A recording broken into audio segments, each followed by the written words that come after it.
সবাই ভাই যত্ন দিয়ে সেই কাজটা করেছেন এবং আমরা যারা ছিলাম আমরাও চেষ্টা করেছি আমাদের জায়গা এবং এই পরিশ্রমের ফলেই হয়তো দাগি সবাই খুব পছন্দ করছে। বাট কোন এই ছবিটা হিট যেতেই হবে এটা মাথায় নিয়ে তো আর কাজ করা হয় না, এই ছবিটা দর্শকের ভালো লাগতেই হবে এটা মাথায় নিয়ে আসলে কাজ করা। তো সেই জায়গা থেকে দর্শকের ভালো লাগছে আমাদের। আচ্ছা, একটু জানতে চাই ওই সাইডটা চাপ দেন না, চাপ দেন আস্তে আস্তে আস্তে বলামের না আমার পায়ে সবাই সুরঙ্গ সিনেমা সুপারহিট একটি সিনেমা, এই সিনেমাটাও সেই দিকেই যাচ্ছে। আমি যদি একটু জিজ্ঞাসা করি যে তমামিটার সাথে আপনার যে রক্ষা দুটির দিকে যাচ্ছে, আপনি সেটা কি কি মনে করেন বা আপনার মন্তব্যটা না? নেতা জুটি দেখুন, আমার কাছে মনে হয় কি, দেখুন আমি যখন নাটকে রেগুলার কাজ করতাম সেখানেও অনেকে আগে যেমন আমাদের দেখার সৌভাগ্য হয়েছে, আমরা বলতাম যে আফজাল সুবর্ণা, বেলিয়াপা পিচুসদা, হ্যাঁ, মিতা আপা আলমনসুর, এরকম অনেক জুটি আমরা এক্সপিরিয়েন্স করেছি নাটকের ক্ষেত্রে। এবং এর পরবর্তীতেও জাহিদ ভাই, তৌকির ভাই যখন তারা ছিলেন তখনও একটা জুটি প্রথা ছিল। আমাদের সময় আমরা বিভিন্ন সময় আমরা এক্সপিরিয়েন্স করেছি যে জুটি প্রথাটা আমরা দেখেছি হঠাৎ করে সিন্ডিকেটে রূপান্তরিত নিতে। অনেকে বলতো যে তারা এক হয়ে কাজ করে, এটা জুটি না। তো আমার কাছে সবসময়ই মনে হয় যে এই যে জুটিটা হয়ে ওঠা এটা একটা ব্লেসিংস। এটা অনেকে অনেক বছর ট্রাই করেও কিন্তু একটা জুটি আসে। হ্যাঁ, আমার কাছে এটা সবসময় মনে হয় ব্লেসিংস যে দুজন মানুষ একসাথে পারফর্ম করছে, সেটাকে অডিয়েন্স একদম গ্রহণ করে নিল, এটা একটা ব্লেসিংস। যেটা আমার সাথে মেহজাবিনের ছিল, আমার সাথে তিশার ছিল। সিনেমার ক্ষেত্রে হ্যাঁ, এটা সত্য যে আমার সুরঙ্গের আমার ফিমেল কো আর্টিস্ট তমা মির্জা, দাগিতেও সে আমার ফিমেল কো আর্টিস্ট। এটা যদি অডিয়েন্স জুটি হিসেবে নেয় তাহলে তো it's gonna B A blessings for us, যে অবশ্যই খুবই প্রশংসা পাচ্ছি আমরা একসাথে কাজ করে। এবং আমি এটাকে খুব পজিটিভলি নেই। আর এটার বাইরেও যদি আমি সুরঙ্গের কথা বলি, তখন একটা প্রশ্ন ছিল যে হোয়াই তমা মির্জা। আমার মনে হয় সেটার অ্যান্সার আফটার সুরঙ্গ সবাই পেয়ে গিয়েছিল। অ্যান্ড আমি দাগি রিলিজের আগেও আমাকে অনেকে বলছে যে আবারও ভাইয়া তমা মির্জা। আমি বললাম যে ভাই, এটা তো আর আমার একতেরে নাই, নায়িকা কে হবে সেটা তো আর আমি সেট করি না, সেটার উত্তর দিতে পারবে শিয়াব শাহিন বা আমাদের প্রডিউসিং টিমের শারিয়া শাকিল। তো কিন্তু আমি এতটুকু বলতে পারি যে আফটার ওয়াচিং দাগি সবাই আবার অ্যান্সারটা পেয়ে যাবে যে হোয়াই তমা মির্জা। সো এই যে পারফর্মারের যে দক্ষতা বা পারফর্মারের উপর যে আস্থার জায়গাটা, সেটা যেমন শিয়াব শাহিনের আমার উপর তৈরি হয়েছে, এবং আমার যেমন অ্যাজ এ ডিরেক্টর শিয়াব শাহিনের উপর একটা বন্ডিং তৈরি হয়েছে। তো শুধুমাত্র জুটি যে তমা মির্জা আর আমার তা না, আমার জুটি কিন্তু একজন শারিয়া শাকিলের সাথে। স্যার উনি আমার দোস্ত মানুষ এবং দাগির প্রডিউসার উনি।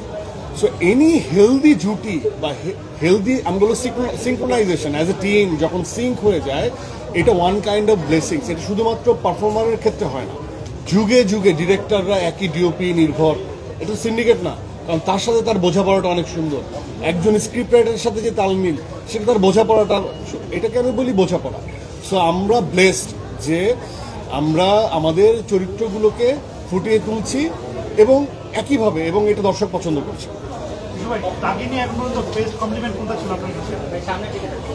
দাগিনী বেস্ট, প্রচুর ভালো কমপ্লিমেন্ট।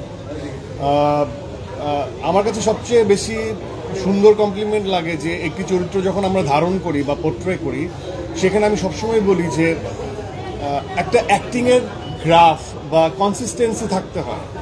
হ্যাঁ, এটা একটা কবিতার মতো বা একটা গল্পের মতো, একবারে বলে ফেলা। ডিফারেন্ট সময় ডিফারেন্ট এক্সপ্রেশন, ডিফারেন্ট মনে হয় যে আলাদা, হঠাৎ করেই উনি। তো এই যে অডিয়েন্স যখন বলে যে একটা ধারাবাহিকতা, বা আমার যারা শুভাকাঙ্ক্ষী তারা যখন বলে যে এই কনসিস্টেন্সি পাওয়া গেছে, যে না, এটাকে দেখেই মনেই হয়েছে যে তুমি এটা ধারণ করছো বা জার্নিটা কনসিস্টেন্ট ছিল, তো সেটা আমার কাছে অনেক বেশি ভাবায়। কারণ গুড ক্রিটিক আমি খুব বেশি পছন্দ করি, কারণ এটা আমাকে শুধরে দেয়।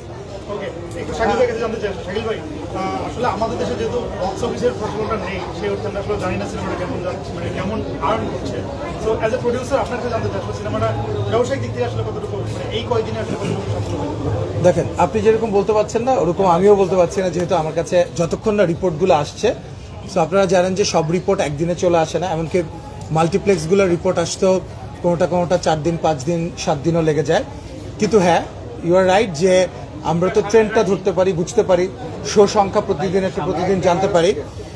যেমন আমি আপনাদেরকে বলেছিলাম যে এই সিনেমাটা ব্লকবাস্টারের পথে যাচ্ছে। আজকে একজন প্রশ্ন করলো একটু আগেই নিশোকে, আমি দেখলাম যে সুরঙ্গর মতো এটাও ব্লকবাস্টার হতে যাচ্ছে। তো আপনার কি মনে হয়? তো হ্যাঁ, তো আমি ওই সাংবাদিক ভাইকে কোয়েশ্চেন করতে চাই যে আপনি কিভাবে বুঝলেন যে ব্লকবাস্টার হতে যাচ্ছে?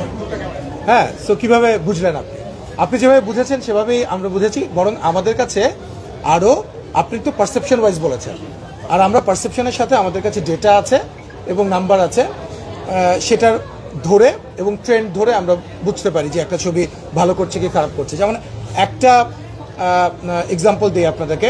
আজকে শুক্রবার, আজকে সারাদিনে এই লাস্ট শো পর্যন্ত 10,000 লোক, শুধু সিনেপ্লেক্সে 10,000 লোক দাগি দেখেছে এবং দেখছে একদিনে। আমি ধরেন এটা তো সিনেপ্লেক্সের কথা বললাম, সিনেপ্লেক্সের বাইরে ব্লকবাস্টার আছে, লায়ন্স আছে এবং অন্যান্য আরও যে 5-6টা সিঙ্গেল স্ক্রিন এবং অন্যান্য যে স্ক্রিনগুলো আছে আমাদের, সব মিলিয়ে। সো এটা it has become a super hit definitely, and it is going to be a blockbuster. Immigration to Canada. We provide the best quality service and solution for Canada immigration. Please visit our website and contact for details.